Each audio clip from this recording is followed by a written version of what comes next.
आज मेरे पास एक टोटका है फ़िशिंग के शौकीन लोगों के लिए।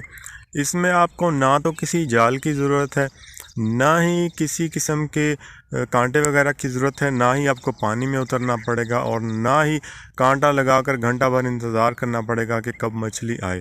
इसमें आप ये चीज़ आप पानी में फेंकेंगे तो जितनी भी मछलियाँ होगी वहाँ जमा हो जाएंगी। आप अपनी मर्ज़ी से जो है इनको हाथ से निकाल सकते हैं बाहर। अभी आप क्या करें कि जौ का आटा और बकरी के दूध में से निकाला हुआ मक्खन ले लें थोड़ा सा, और बकरी का खून, इन तीनों चीज़ों को मिक्स करें अच्छे तरीके से। जब ये मतलब एक भुरभुरा सा आटा बन जाए तो फिर इस आटे को आपने पानी में छिड़कना है। आप जैसे ही पानी में छिड़केंगे 5 मिनट के अंदर अंदर उस जगह पर जितनी भी मछलियाँ होंगी सारी की सारी हैरानकुन तौर पर वहाँ पर जमा हो जाएंगी, और आप उनमें से जितनी चाहे अपने हाथ से पकड़कर आराम से बाहर निकाल सकते हैं। ये चीज़ मेरी आजमाई हुई है और बहुत आसान सी चीज़ है।